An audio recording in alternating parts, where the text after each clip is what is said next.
मुहर्रम की 10 तारीख शहादत की तारीख है। किस चीज़ की तारीख? शहादत की तारीख। इसमें अहले बैत अतहार का एक एक फर्द दीन के लिए कुर्बान हो रहा है। अगर मैं फर्दन फर्दन शहादतें बयान करूं तो बड़ा वक्त चाहिए। बस मैं इशारतन किनायतन आपसे चंद बातें करना चाहता हूं। बातें अगर कड़वी लग जाएं तो माफ कर जाइएगा। मुहर्रम की 10 तारीख को आप देखें, जब 9 तारीख आई 10वीं शब, अमर इब्ने साद ने खबर भेजी कि हुसैन से कहो जंग के लिए तैयार हो जाए। मेरे इमाम ने कहा अमर इब्ने साद से जाके कहो जंगे भी कहीं शाम में होती हैं, जंगे भी कभी रात में होती हैं, जंग दिन के उजाले में होगी। उससे कहो कि जंग शाम में नहीं, अगर उसे जंग करनी है तो कल करें, हमें आज रात की मोहलत दी जाए, आज रात की मोहलत दी जाए। अमर बिन साद ने सोचा शायद हुसैन इसलिए इजाजत मांग रहे हैं कि तैयारी जंग की नहीं होगी, तलवार तेज होगी, तीरों की धारें तेज होंगी, नेज़े संभाले जाएंगे, नौजवानों को प्रैक्टिस कराई जाएगी तलवार चलाने की। लेकिन जानते हो उसने ये सोच के इजाजत दी कि ठीक है कल जंग करेंगे। मेरे हुसैन ने कहा मेरे दीवानों मेरे पास आओ, और बुला के सबसे कहा था सुनो ये यजीदी मेरे खून के प्यासे हैं, इन्हें तुमसे मतलब नहीं है। कोई बच्चे छोड़ के आया है, कोई बेटियां छोड़ के आया है, किसी ने माँ बाप छोड़े हैं। कहा सुनो हम करीम इब्ने करीम हैं, हम इजाजत देते हैं कि तुम जा सकते हो। ये यजीदी मेरे खून के प्यासे हैं, तुम्हें इनसे कोई मतलब नहीं और इनको तुमसे नहीं, तुम जाना चाहते हो तो जाओ। सबने इनकार कर दिया। हुसैन तुझे छोड़ के हम नहीं जा सकते। मेरे इमाम ने कहा अब्बास का जी आका का चराग गुल कर दो। क्यों? कि शायद जो उजाले में नहीं जाना चाहता हो वो अंधेरे में चला जाएगा। गाजी अब्बास ने चराग गुल किया। और लोगों तुम्हें मोहब्बतों का वास्ता है, मोहब्बतें इस तरह निभाई जाती हैं, रिश्ते इस तरह निभाए जाते हैं, और इस तरह से अहद व पैमान और वफा के वादे निभाए जाते हैं। मेरे हुसैन ने ना हालत जब चराग बुझ गया, थोड़ी देर के बाद का अब्बास का जी आका का आप जरा चराग रोशन करो। चराग रोशन हुआ ना, फर्क इतना था कि जब चराग बंद किया गया था आंखें सूखी थीं, और जब चराग जलाया गया तो आंखें भीग चुकी थीं। आंखें भीगी हुई देखी, कहा गया नहीं कोई। जब इतनी बात कही ना तो मेरे हुसैन का सबसे बूढ़ा सहाबी, सबसे बूढ़ा सिपाही, जिसको दुनिया हबीब इब्ने मज़ाहिर कहती है, आपकी उम्र शरीफ उस वक्त 72 या 76 साल थी, आपकी कमर झुकी हुई थी। आप अपनी जगह से उठे, तलवार निकाली, आका हुसैन के कदमों में रखी और रख के कहते हुसैन अगर आपको ये लगता है कि मेरी सफेद दाढ़ी देख करके लोग आपकी जमात को कमजोर समझेंगे तो हुसैन वापस न भेज, रही मेरी तलवार ये, इससे मेरा सर कलम कर दे। मेरे इमाम ने कहा चाहते क्या हो? कहा हुसैन सबका यही फैसला है, जिएंगे तो तेरे साथ जिएंगे, मरेंगे तो तेरे साथ रहेंगे। मेरे इमाम ने कहा कि ये तुम्हारे खून के प्यासे नहीं है, तुम जा सकते हो। कहा हुसैन अगर नाना ने कयामत में पूछ लिया मेरा बेटा प्यासा था और तुम उसे छोड़ के चले आए थे तो हम क्या जवाब देंगे? मेरे इमाम ने कहा परेशान ना हो, वादा करता हूं कयामत में नाना से कह कह के एक एक को जन्नत दिलवाऊंगा, कह कह के एक एक को नाना से जन्नत दिलवाऊंगा। कहा हुसैन हमें जाना ही नहीं है। फिर मेरे इमाम ने कहा फिर जाओ इबादत करो, हो सकता है अब ये जिंदगी की आखिरी रात हो, अब इससे बड़ी रात शायद हमें इबादत के लिए ना मिल सके। ये बात मेरे इमाम ने कही। फिर हर खेमे में सजदे भी हो रखे थे, तिलावत भी हो रही है। किसी को जान की परवाह न की, किसी को खानदान की परवाह न की, किसी को अहलो अयाल की परवाह न की। सारी कौम जितने भी सिपाही हैं पूरा काफिला अल्लाह की इबादत में लग जाता है। किसी का सजदे में सर है, किसी के लबों पे तिलावत कुरान है। अल्लाह अकबर, फजर का वक्त करीब आया है। मेरे इमाम ने हजरत अली अकबर को बुलाया था। का अकबर कहा जी बाबा कि जब मौलाए कायनात थे तो इमाम हसन अजान पढ़ते थे, नमाज अली पढ़ाया करते थे। जब बाबा का विसाल हो गया फिर अजान मैंने पढ़ी है, नमाज भाई हसन ने पढ़ाई है। आज हसन नहीं है, नमाज मैं पढ़ाऊंगा, अजान अकबर आपको पढ़नी है। अकबर जाओ अजान पढ़ो और आते आते मैदान करबला का मंजर भी देखते आना, पूरे मैदान का जायजा भी ले लेना। हजरत अली अकबर गए हैं, आपने जाकर के अजान पढ़ी है, अजान पढ़ के फारिग हुए हैं। आप जब मैदान करबला को देखने के लिए निकले हैं और आपको हिचकियों की आवाज आई है, आपने उधर रुख किया है जिधर से रोने की आवाज आ रही थी। आपने जाकर के क्या देखा? कोई खातून हैं जिन्होंने अपनी चादर का आधा हिस्सा पकड़ रखा है, करबला की जमीन को साफ करती जा रही है, वापस पलट के आए हैं। मेरे इमाम ने कहा था अकबर क्या तुम देख आए करबला का मैदान? का जी बाबा देख लिया है। का क्या क्या देखा है? का सब कुछ देखा है, लेकिन आज अजीब चीज देखी है। का क्या देख के आए हो? का बाबा करबला के मैदान में एक खातून को मैंने रोते देखा है, और सिर्फ रो नहीं रही थी बल्कि दुपट्टे से मैदान करबला की सफाई कर रही थी। इतना मेरे इमाम ने सुना है, आंखों में आंसू आ गए। अली अकबर ने कहा था बाबा मैंने कोई ऐसी बात न कही, आप रोए क्यों हो? कहा बेटे अकबर तुझे नहीं पता है, तूने जिसे करबला में देखा है वो कोई आम खातून नहीं बल्कि मेरी माँ फातिमा ज़हरा मदीने से चल के करबला आ चुकी है।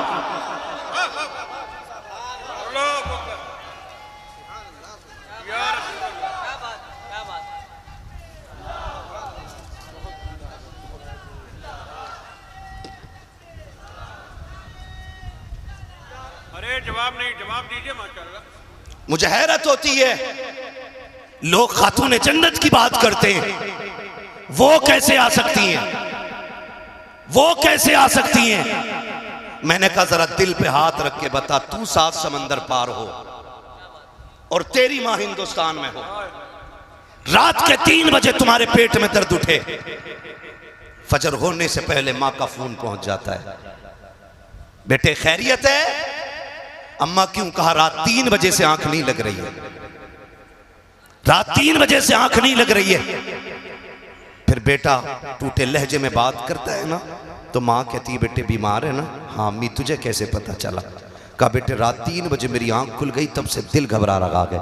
मैंने कहा अगर आज की गुनाहगार माँ 7 समंदर पार का पता रख सकती है तो खातून जन्नत अपने बेटे करबला में शहीद होने के लिए जो गए हैं उनकी खबर क्यों नहीं रख सकती है? मुझे तो हैरत होती है लोगों पे। कहा अकबर तुमने जिसे देखा है ना वो कोई आम खातून नहीं, मेरी माँ फातिमा ज़हरा है। कहा वो करबला में आ चुकी हैं, तारीख गवाह है। फजर पढ़ी, फजर के बाद का वक्त है, सुने खुद नहीं खाते हैं गैरों को खिला देते हैं, ऐसे होते हैं मोहम्मद के घर आने वाले, ऐसे होते हैं मोहम्मद के घर आने वाले। बहुत गौर से सुनिएगा, फजर के बाद का वक्त शुरू हुआ। एक बच्ची यजीदी खेमों से निकल करके हुसैन के खेमे में आ गई। है तवज्जो सारे लोगों की? भाई कुर्सी के चक्कर में ना पड़े, ये कुर्सी बड़े बड़ों को खा गई और इसकी लंबी उम्र नहीं होती आरिफ भाई, उम्र बड़ी मुख्तसर है इसकी। एक टांग टूट जाए तो बैठने वाले की तोड़ देती है, ये बैठने वाले की तोड़ देती है। हम प्लास्टिक की कुर्सी वाले नहीं, हम तो आयतुल कुर्सी वाले लोग हैं। जो इस कुर्सी पे बैठे 2 फीट उठता है, जो आयतुल कुर्सी को साथ लगा ले वो रोज उड़ के जाके अल्लाह के आसमान तक चला जाया करता है। आयतुल कुर्सी का उरूज है। तवज्जो है सारे लोगों की? जिसको जहां जगह मिल गई है बैठ जाइए भाई। मैं देख रहा हूं एक कुर्सी पे 3 बैठे हुए हैं, कुर्सी पे भी सितम है। कुर्सी ने संभाल रखा है तो ज्यादा हिलिएगा नहीं, वो टूट सकती है। तवज्जो है सारे लोगों की? कौन सा वक्त शुरू हुआ?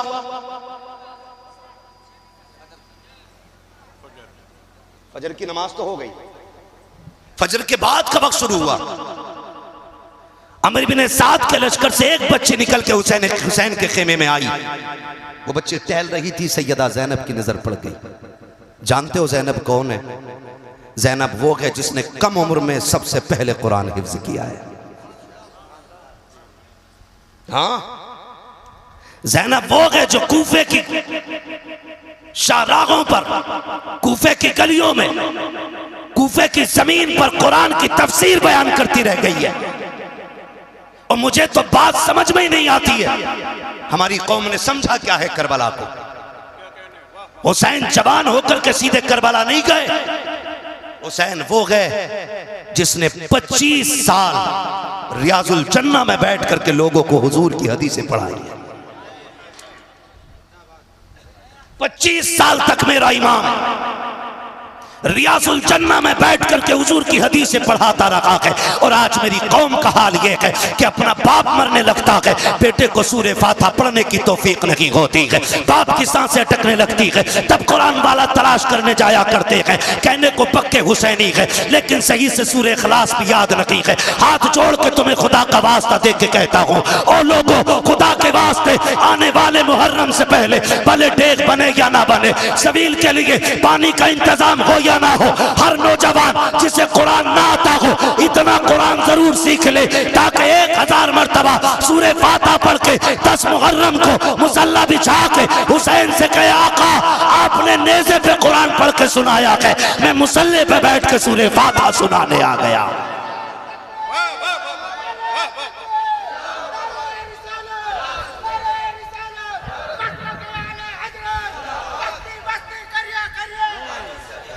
करेंगे इंशाअल्लाह, सीखेंगे कुरान, वादा करें इंशाअल्लाह, और नियत कर लेंगे तो इंशाअल्लाह कामयाबी मिल ही जाएगी, मिल ही जाएगी। हमने उन्हें मोबाइल चलाते देखा जिन्हें हिंदी नहीं आती। हाँ, एक कह रहा मुफ्ती अम्माद की तकरीर भेज दो, जिसे ये नहीं पता उधर कोई बैठा है क्या। तो हम लोग अंग्रेजी में मोबाइल चलाना सीख जाते हैं, तो क्या हमें कुरान पढ़ना नहीं आ सकता है? बोलो, आ सकता है कि नहीं आ सकता है? वादा करते हैं ना आज हुसैन के नाम पे, आने वाले 10 मुहर्रम से पहले इंशाअल्लाह हम कम से कम सूरे फातिहा जरूर सीख लेंगे, और जितना ज्यादा से ज्यादा सीख सको सीख लो, वरना हमारी कौम का हाल यही है अलमिया भाई, हमारी कौम का हाल यह है, मस्जिद में 2 रकात पढ़ने जाता जिस दिन दूल्हा बनता। हाँ भाई, तो सुबह जब तक आए ना निकल के ना, दूल्हा इमाम निकल के ना आए ना, खड़ा रहता। क्यों? कि नियत नहीं बताई अभी किसी ने, नियत नहीं बताई है। एक को नियत बताई, नियत तो बता दी, दे सजदे पे सजदा, सजदे पे सजदा। ये मेरे साथ का हादसा है भाई, मैं किसी और की नहीं बता रहा हूँ, मेरे साथ का हादसा है भैया। वो सलाम ही नहीं फेर रहा है, पीछे वाले कह रहे कब सलाम फेरेगा, तो सजदे में कह रहे आके थोड़ी देर रुक जाए,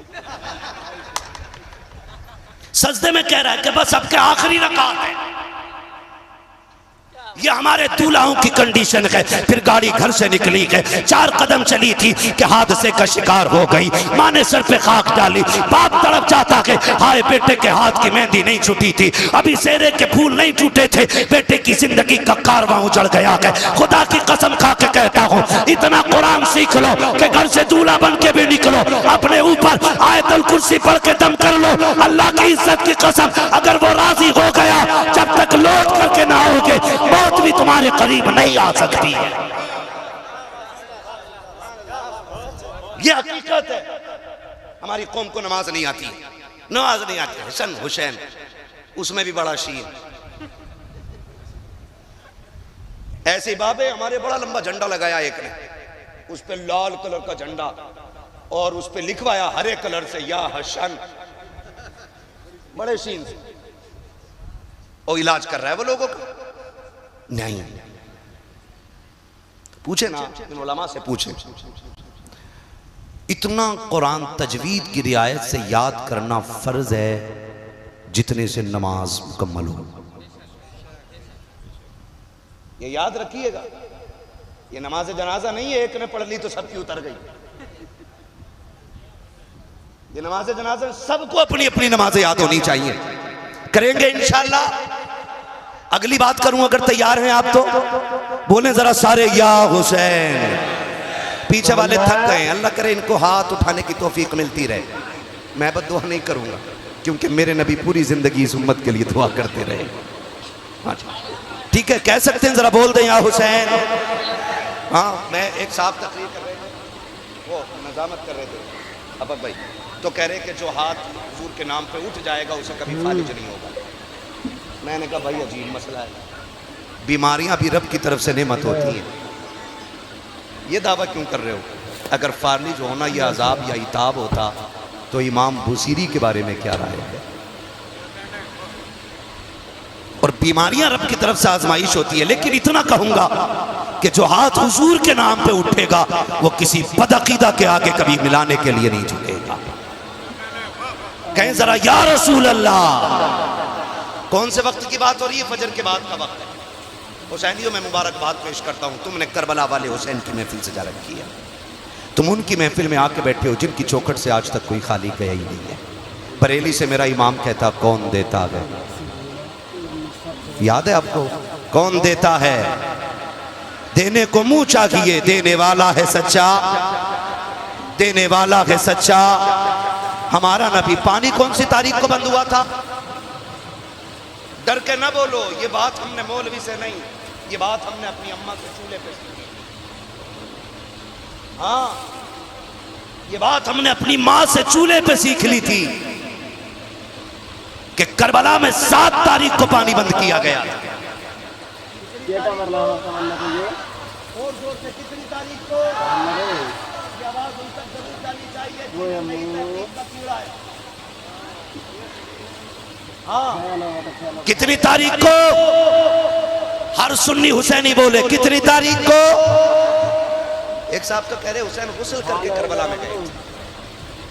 नई नई किताबें लाते निकाल, ठीक है। हम आला हजरत वाले लोग हैं जी, और जो आला हजरत कह गए वही हम मानने वाले लोग हैं। अब उनकी बात को रद्द करने के लिए उनसे बड़ा हजरत लेके आओ तो हम माने। उनकी बात को रद्द करने के लिए किसी चुटपुंजिया हजरत की नहीं माने। बस सीधी सी बात है।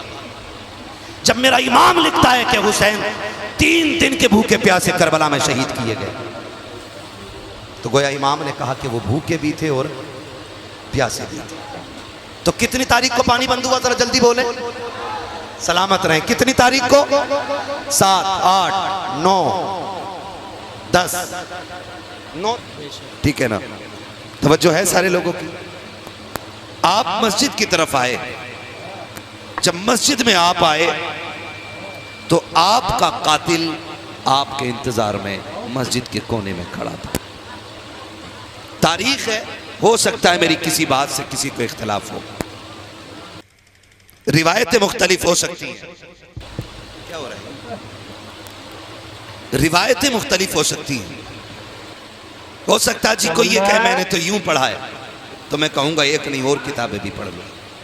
बेशक, बहुत गौर से मेरी बात सुनिएगा। मस्जिद में आए, कातिल आपके आने के इंतजार में छुप के खड़ा है। हजरत अली मुसल्ले पे आए, फरमाया हसन जी बाबा का तकबीर कहो। इमाम हसन ने तकबीर कही, मौलाए कायनात मुसल्ले पे हैं, फज्र की नमाज की नीयत बांधी। पहली रकात के अंदर आपने सूरे रहमान की तिलावत की। बोले सुभान अल्लाह, सुभान अल्लाह है जी, वो बोलते जो नमाज पढ़ते। हाय हाय सुभान अल्लाह। पहली रकात में सूरे रहमान की तिलावत, रकात मुकम्मल हुई। दूसरी रकात के लिए खड़े हुए, सूरे फातिहा के बाद दूसरी रकात में आपने पूरी सूरे मुल्क की तिलावत फरमाई। सुभान अल्लाह, सुभान अल्लाह, सुभान अल्लाह। कातिल छुप के खड़ा रहा, आया कत्ल के इरादे से, कोने में कातिल छुप के खड़ा रखा। दूसरी रकात मेरे हैदर कर्रार की मुकम्मल होने की थी, यानी दूसरी रकात का पहला सजदा मुकम्मल किया। और जब दूसरी रकात के दूसरे सजदे में आए, कातिल ने सोचा अगर अब उठे तो फिर अली को कत्ल नहीं किया जा सकता, इसलिए कि अली वो है जिसको शाह मर्दा कहा जाता है, शेर यज़दा कहा जाता है, जिसको हैदर कर्रार कहा जाता है।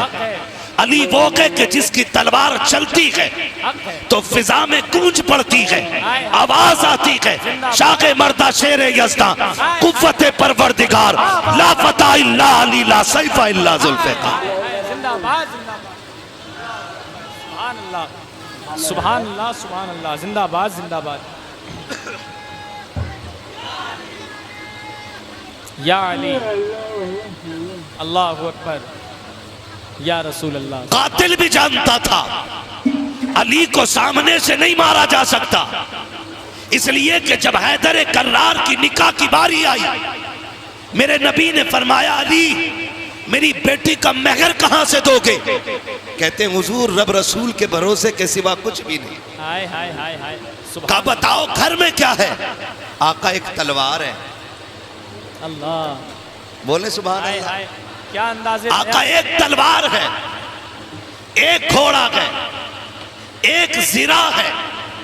जिरा वो होती है कि जो दुश्मन के वार से बचने के लिए पहनी जाती है। हुजूर कह रहे हैं अली क्या बेचोगे? का घोड़ा वो है जिस पे बैठ के जंग की जाती है, तलवार वो है जिससे दुश्मन का मुकाबला किया जाता है। ये दो चीजें तो बेची नहीं जा सकती। अली ऐसा करो फिर जिरा की बेच लो। सहाबा खड़े हो गए। अली अगर जिरा बेचोगे तो बताओ दुश्मन का सामना कैसे करोगे? मेरे नबी ने कहा था अली शेर